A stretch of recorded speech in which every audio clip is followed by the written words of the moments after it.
అందుకో ప్లాస్టర్ ఇట్లా మీ దుంపదాగా ఇదేమి డ్రామాయా?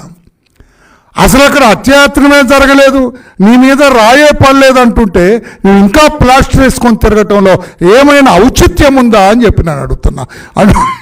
సారీ, అంటే ప్రజలు ఎంత అమాయకులని చెప్పాలన్నా మీరు?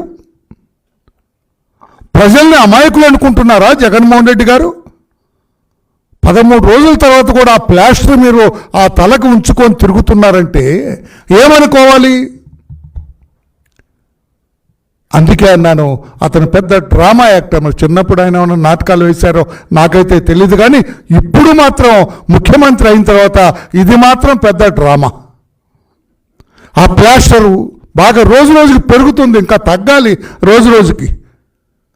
ఫస్ట్ పెద్దది ఉంటుంది, చిన్నది ఉంటుంది, లేకపోతే ఒక స్టిక్కర్ లాంటిది పెడతారు, 3వ రోజు పీకేస్తారు. నేను చెప్పాను కదా 3 రోజులే ప్లాస్టర్కి. మీకైన గాయానికి 3 రోజులే ఉంచుకోవాలి, తర్వాత ఉంచుకుంటే అది డ్రామా. నిన్న ఒక డాక్టర్ గారు ఎవరో చెబుతున్నారు, సెప్టిక్ అవుతున్నారు దంపదేగా అని చెబుతున్నారు. నువ్వు అట్లాగే ప్లాస్టర్ వేసుకొని తిరిగితే సెప్టిక్ అవుద్దట.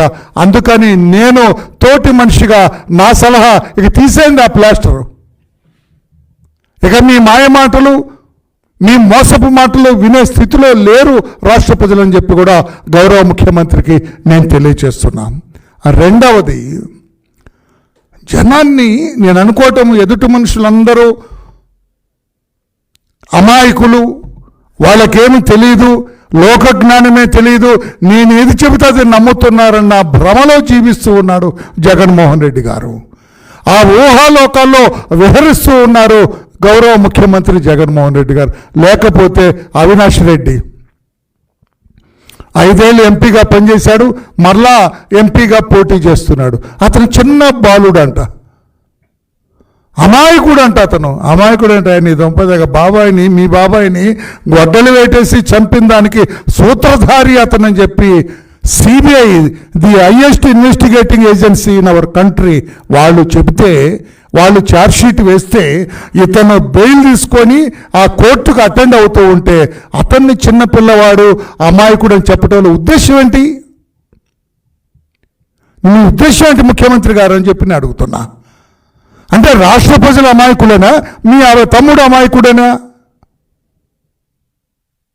చాలా తప్పు చేస్తున్నారు మీరు. రాష్ట్ర ప్రజల్ని కించపరుస్తున్నారు ఈ రకంగా మాట్లాడటం వల్ల. మీరు వేసుకున్న ప్లాస్టరు, ఇతను అమాయకుడు అంటే ఇవన్నీ కూడా రాష్ట్ర ప్రజల్ని కించపరుచున్నట్లు లెక్క. మీ కడప పార్లమెంటు ఓటర్స్ని కూడా కించపరుస్తున్నట్లు లెక్క. అతను అమాయకుడు, చిన్నవాడు, ఏమీ తెలియని వాడని మీ తమ్ముడిని అంటే. ఎంత డ్రామాలు ఆడాడు మీ తమ్ముడు. కర్నూలులో మీ తమ్ముడిని అరెస్ట్ చేయగలిగారా సిబిఐ? సిబిఐని చూస్తే లోకల్ పోలీసు భయపడతారు. నేను లోకల్ పోలీస్ చేశాను. నేను సిబిఐని చూస్తే భయపడతారు.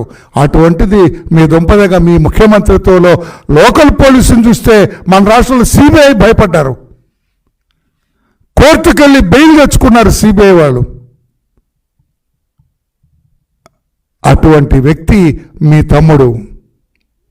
కర్నూలు అరెస్ట్ కాకుండా కూర్చొని సిబిఐ వాళ్ళని పారదోలిన వ్యక్తి మీ తమ్ముడు. అతన్ని అమాయకుడు అని చెప్పటం మీరు వ్యవస్థల్ని కించపరిచినట్లు కాదా అని చెప్పి నేను అడుగుతున్నా. మీ నోటి మాటే వ్యవస్థల్ని శాసిస్తుందా?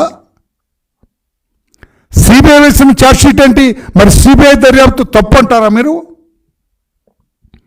మీకు ధైర్యం ఉంటే చెప్పండి. సిబిఐ దర్యాప్తు తప్పు, మా తమ్ముడు నిప్పు అనండి. మీరు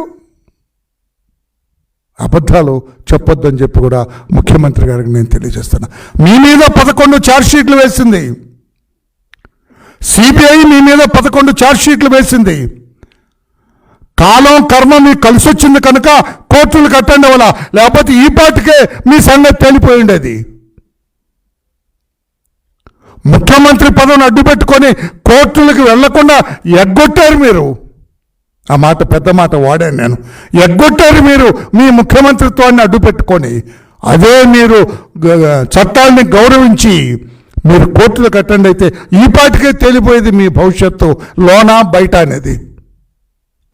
లోనా బయట, బయట అంటే బాహ్య ప్రపంచం, లోన అంటే జైలు. ఇది తేలిపోయి ఉండేదని చెప్పి కూడా నేను తెలియచేస్తూ ఉన్నాను నేను.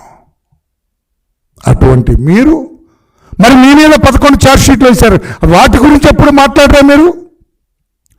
మీ తమ్ముడు ఇన్నోసెంట్ అని చెప్పారు, మీ తమ్ముడు బాలుడు అని చెప్పారు, మీ తమ్ముడు అమాయకుడు అని చెప్పారు, అది ఓకే. మీరు మీ పైన వేసిన 11 ఛార్జ్షీట్ల గురించి నేను కూడా అమాయకుణ్ణి, నేను కూడా బాలుణ్ణి అని చెప్పలేదా మీరు? ఇంకా ఎంతకాలం రాష్ట్ర ప్రజల్ని మోసం చేస్తారు? ఇంకా ఎంతకాలం రాష్ట్ర ప్రజలతో నటిస్తారు గౌరవ ముఖ్యమంత్రి గారు? మీ వేషధారణతోటి, మీ మాయమాటలతోటి ఎంతకాలం రాష్ట్ర ప్రజల్ని భ్రమలో పెడతారో, ఊహాలోకాల్లో ఉంచుతారని చెప్పి కూడా నేను తెలియజేస్తున్నా. రాష్ట్ర ప్రజలందరికీ కూడా అర్థమైంది. మీ బాబాయ్ గారు ఎలా హత్య చేయబడినారో రాష్ట్ర ప్రజలందరికీ తెలుసు. మీరిప్పుడు మీ